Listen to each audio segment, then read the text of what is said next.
Salut à tous, c'est ravi de retrouver sur canaltour.com pour évoquer les réunions de ce mercredi 2 mars. Nous prendrons tout d'abord la direction de l'hippodrome de Paris-Vincennes pour la réunion principale et un quintet plus qui s'adresse à des trotteurs d'âge, le prix de Sedan. Ensuite, après cette épreuve, nous évoquerons quelques autres courses programmées sur l'hippodrome du plateau de Gravel à Vincennes. Et j'aurai également des informations pour vous concernant la réunion 3 à Marseille-Vivo et concernant la réunion 4 sur l'hippodrome de Cagnes-sur-Mer. Cagnes-sur-Mer qui accueille des trotteurs. J'ai pu converser pour cette réunion cagnoise avec les entraîneurs suivants, Jean-Marie Roubaud qui aura plusieurs bonnes chances, mais également David Alexandre. Ce sera dans la troisième partie de l'émission. On commence donc par ce quintet. Sachez également que vous pouvez liker, partager ce programme via nos différents réseaux sociaux. N'hésitez pas à le faire. Concernant ce quintet près de Sedan, je ferai confiance en priorité aux trotteurs âgés de 7 ans, à commencer par le numéro 7, Pharrell Seven. Pharrell Seven numéro 7, comme son nom l'indique, il a 7 ans. C'est un cheval qui a de la qualité. Il reste sur une série de bons résultats cet hiver à Vincennes. Un cheval qui compte déjà 18 podiums, dont 12 succès en seulement 32 courses courues. Un cheval qui a été préservé, qui vieillit très bien et qui devrait pouvoir confirmer, même s'il est peut-être plus confirmé sur les parcours de longue haleine, il a déjà bien fait dans ce genre de distance. Donc numéro 7, Pharrell Seven, a priori, c'est un point d'appui tout indiqué. Il a été élevé par Jean-Michel Bazir. Il sera d'ailleurs drivé par le professionnel sartois. Numéro 7, Pharrell Seven, première chance et base de jeu. On lui posera le numéro 11, FaceTime, un cheval qui a toujours eu des moyens, mais qui demeurait compliqué, caractériel, fautif. Il semble s'assagir. Sa dernière course n'est pas à prendre au pied de la lettre. Il était ferré ce jour-là. Auparavant, lors de ses 4 précédentes prestations déférées, il avait signé 3 succès et une place de deuxième. Il est performant sur les parcours de vitesse. Il sera pieds nus cette fois pour cet objectif. Malgré son numéro 11 qui va le contraindre à subir la course en début de parcours, il a les moyens de disputer la victoire. Le 7 et le 11, a priori, ce sont les deux éléments de qualité au départ de ce quintet. Je le reposerai des outsiders. Le 4, Foxtrot Noblesse, c'est le numéro 5, Evita Madric, qui ont formé le couplet gagnant d'une épreuve de même facture disputée le 9 février sur ce parcours, il classant deuxième et premier. Il devançait ce jour-là le 15, Vicky Laxmi, affiché quatrième, il partait déjà en deuxième ligne, mais depuis, Vicky Laxmi a remporté un quintet plus.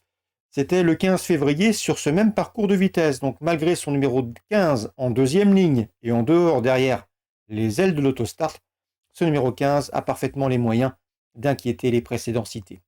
Pour les places, je retiendrai également le numéro 9, Fig du Chêne, que j'aime beaucoup.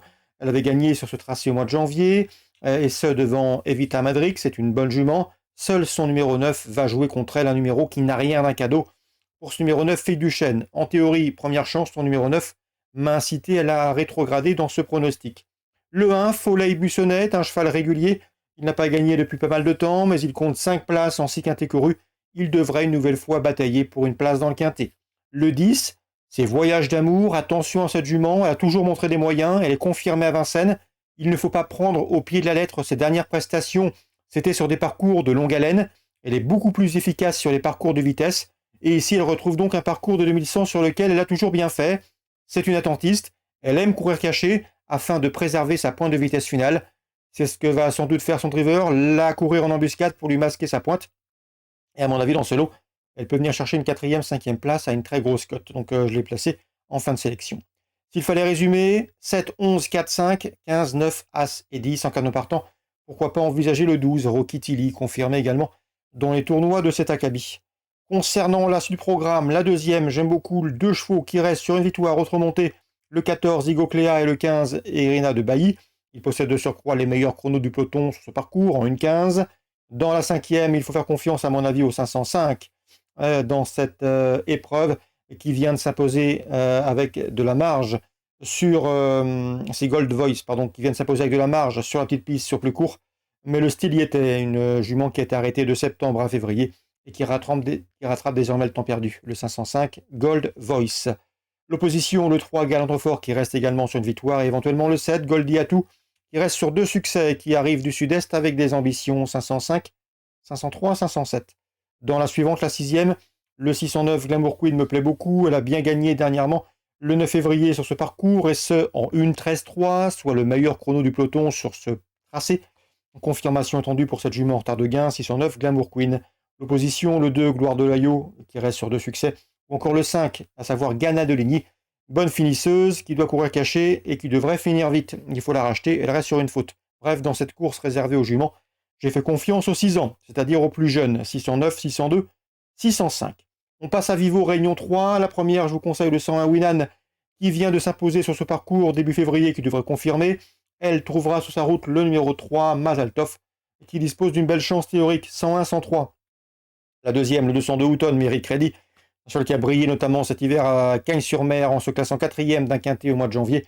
Ici, dans cette course, l'occasion lui est donnée de se mettre en évidence. Le 6, Chalanaise, pourrait bien être sa principale rivale, elle qui nous arrive d'Angleterre, qui est désormais entraînée par l'efficace Jérôme Régnier. 202 Houghton, 206 Chalanaise, qui sera intéressante à découvrir dans ce lot. Cagnes-sur-Mer, Réunion 4, je vous le disais, pas mal d'infos. Jean-Marie Robot confiant dans la première avec le 103. C'est Impératrice Vitella qui d'après lui dispose d'une belle chance. Bon numéro auto-start, en forme, préparé pour. Il est très confiant avec elle. Je lui poserai toutefois le 112 Highway Parker, qui à mon avis est un cheval en retard de gain, préservé par la famille Martens. Ce 112 Iron Parker, à mon avis, est capable de dicter sa loi. Préférence 112 devant le 103. Dans cette épreuve, attention également au 104, qui me semble en mesure de bien faire. C'est Inès des Glénans qui reste sur 2 places de deuxième en autant de sorties en 2022. Donc en résumé chiffré, choix préférentiel 112, 103, 104. La deuxième, c'est David Alexandre qui m'a parlé en bien du 207 Féline de Miranda. Il aura plusieurs partants et c'est sa meilleure chance du jour, donc il faut y voir un signe de confiance. 207 Féline de Miranda. Concernant Jean-Marie Roubaud, très confiant avec le 310 First Destin, c'est la course visée. Très bel engagement pour ce cheval, que ce soit au gain, mais également face à l'opposition. Pas d'Européen dans la course, pas de cadet. Bref, il a tout pour plaire, ce 310 First Destin. J'ai senti un Jean-Marie Roubaud confiant pour la victoire, sachez-le. Mais à mon avis, la partie est loin d'être gagnée d'avance. Face à Forever the Best, un cheval parfois souffreteux, qui connaît des problèmes d'allure, mais c'est un cheval de qualité. À mon avis, il a largement la pointure d'une course comme celle-ci. C'est ce que m'avait indiqué Guillaume Huguet. Il l'aime beaucoup, il l'a reçu au cours des derniers mois. C'est un cheval sur lequel il compte cette année. C'est Forever the Best, ça va être le numéro 5, vous vérifierez, j'ai un doute. 310, 305, et attention également au numéro 9, Falco Giumelli. Un cheval régulier, ce n'est peut-être pas un gagneur, mais c'est un cheval qui devrait une nouvelle fois participer à l'arrivée. Lui qui va sans doute courir caché afin de ménager son petit bout vide pour finir, c'est un attentiste et un pisteur. Donc la troisième, 310, First Destin, entourage confiant. Moi j'aime beaucoup le 5, Forever the Best. On peut le reposer le 9, Falco Giumelli. Je termine avec la 7e. Dans cette course rassemblant des jeunes éléments, le 5, Georgia, et le 6, Jungle Walk, qui ont en commun d'avoir débuté victorieusement, seront l'un et l'autre revus avec intérêt. On peut le reposer le 1, Joao du Ril, qui s'est classé bon deuxième en débutant et qui devrait pouvoir confirmer sans trop de soucis. 705, 706, 701. Voilà pour les coups de cœur et les informations recueillies pour vous concernant ce mercredi 2 mars. Excellent jeu à tous, bonne journée. Rendez-vous désormais demain pour un nouveau programme.